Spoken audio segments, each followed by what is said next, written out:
ಕಳೆದ ಲೋಕಸಭಾ ಚುನಾವಣೆಯಲ್ಲಿ ಮಹದೇವಪುರ ಕ್ಷೇತ್ರದಲ್ಲಿ ಭಾರೀ ಪ್ರಮಾಣದ ಮತ ಕಳವು ಆಗಿದೆ ಎಂದು ಆರೋಪಿಸಿ ಇಂದು ಫ್ರೀಡಂ ಪಾರ್ಕ್ನಲ್ಲಿ ರಾಹುಲ್ ಗಾಂಧಿ ನೇತೃತ್ವದಲ್ಲಿ ಬೃಹತ್ ಪ್ರತಿಭಟನೆಯನ್ನ ಹಮ್ಮಿಕೊಳ್ಳಲಾಗಿತ್ತು. ರಾಜ್ಯದ ನಾನಾ ಮೂಲೆಗಳಿಂದ ಲಕ್ಷಾಂತರ ಜನ ಕಾರ್ಯಕರ್ತರು ಆಗಮಿಸಿ ಈ ಪ್ರತಿಭಟನೆಯಲ್ಲಿ ಪಾಲ್ಗೊಂಡಿದ್ದರು.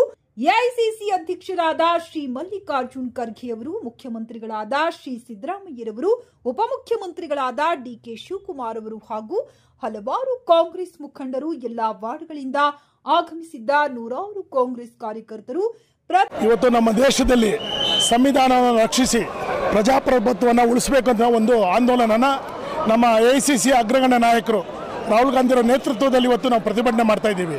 ಕಾರಣ ಇಷ್ಟೇ, ಇವತ್ತು ಕೇಂದ್ರ ಸರ್ಕಾರದಲ್ಲಿ ಇರ್ತಕ್ಕಂಥ ಬಿಜೆಪಿ ನೇತೃತ್ವದಲ್ಲಿರ್ತಕ್ಕಂಥ ಪ್ರಧಾನಮಂತ್ರಿ ನರೇಂದ್ರ ಮೋದಿ ಅವರು ಇವತ್ತು ದೇಶದ ಜನರಿಗೆ ಉತ್ತರವನ್ನು ಕೊಡಬೇಕಾಗ್ತದೆ. ಇವತ್ತು ಕಳ್ಳ ಮತದಾನದಿಂದ ಮಹಾರಾಷ್ಟ್ರ ಸರ್ಕಾರವನ್ನು ರಚನೆ ಮಾಡಿದ್ರಿ. ಬಿಹಾರ ರಾಜ್ಯದಲ್ಲಿ ಇರ್ತಕ್ಕಂಥ ಯುವ ಮತದಾರರು 1 ಲಕ್ಷ ಮತದಾರವನ್ನು ನೀವು ಇವತ್ತು ಪಟ್ಟಿಯಿಂದ ತೆಗೆದಿದ್ದೀರಾ. ಕಾರಣ ಏನಿವತ್ತು ನೀವು ಕಳ್ಳದಾರಿಯಿಂದ ಹಿಂದೆ ದಾರಿಯಿಂದ ಬರ್ತಕ್ಕಂಥ ನೀವು ರಾಜಕೀಯ ಪಕ್ಷ ನೀವು ಕೂಡಲೇ ಇಂಥ ಒಂದು ಸರ್ಕಾರವನ್ನು ನೀವೇ ವಜಾಗೊಳಿಸಬೇಕು. ಇವತ್ತು ಚಾಮರಾಜಪೇಟೆಯಲ್ಲಿ ನಮ್ಮ ಕ್ಷೇತ್ರದ ಶಾಸಕರು ಜಮೀನಣ್ಣ ಅವರ ನೇತೃತ್ವದಲ್ಲಿ 10,000 ಜನ ಹೆಚ್ಚು ಕಾರ್ಯಕರ್ತರು ಮುಖಂಡರು ಇವತ್ತು ಈ ಪ್ರತಿಭಟನೆಯಲ್ಲಿ ಪಾಲ್ಗೊಂಡು ನಾವು ರಾಹುಲ್ ಗಾಂಧಿ ಅವರನ್ನು ಕೈ ಬಲಪಡಿಸೋ ಜೊತೆಗೆ ನಮ್ಮ ಕೆಪಿಸಿಸಿ ಅಧ್ಯಕ್ಷರಾದ ಶಿವಕುಮಾರ್ ಅವರು, ಮುಖ್ಯಮಂತ್ರಿ ಸಿದ್ದರಾಮಯ್ಯ ಅವರ ಕೈ ಬಲಪಡಿಸತಕ್ಕಂಥ ಒಂದು ಕಾರ್ಯಕ್ರಮನ ನಾವು ಇವತ್ತು ಅಂದ್ಕೊಂಡಿದ್ದೀವಿ.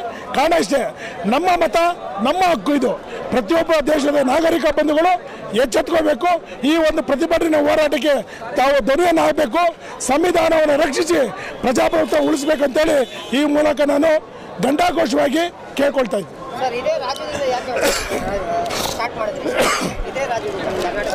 ನೋಡಿ, ಇವತ್ತು ಇಡೀ ರಾಜ್ಯದ ಪ್ರತಿಯೊಬ್ಬ ನಾಗರಿಕರಿಗೂ ಗೊತ್ತಾಗಿದೆ, ಮಹದೇವಪುರ ವಿಧಾನಸಭಾ ಕ್ಷೇತ್ರದಲ್ಲಿ 46,666 ಮತಗಳು ಕಳ್ಳ ಮತದಾನವನ್ನು ಇಟ್ಕೊಂಡು ಇವತ್ತು ಮಹದೇವಪುರದಲ್ಲಿ ಒಬ್ಬ ಶಾಸಕನಾಗಿ ಬೆಂಗಳೂರು ಸೆಂಟ್ರಲ್ ಲೋಕಸಭಾ ಸದಸ್ಯರಾಗಿ PC ಮೋಹನ್ ಗೆದ್ದಿದ್ದಾರೆ. ಇದು ಕಾರಣ ಏನು? ಕಳ್ಳ ಮತದಾನದ ಗೆದ್ದಂಥ ಒಬ್ಬರು ಇವರೆಲ್ಲ ನಾಯಕರುಗಳು. ಇವರು ಕೂಡಲೇ ಈ ಧ್ವನಿಗೆ, ಈ ಹೋರಾಟಕ್ಕೆ ಅವರೇ ಚೆತ್ಕೊಂಡು ರಾಜೀನಾಮೆಯನ್ನು ಕೊಟ್ಟು ಸಂವಿಧಾನ ರಕ್ಷಿಸಬೇಕು, ಪ್ರಜಾಪ್ರಭುತ್ವವನ್ನು ಉಳಿಸಬೇಕು.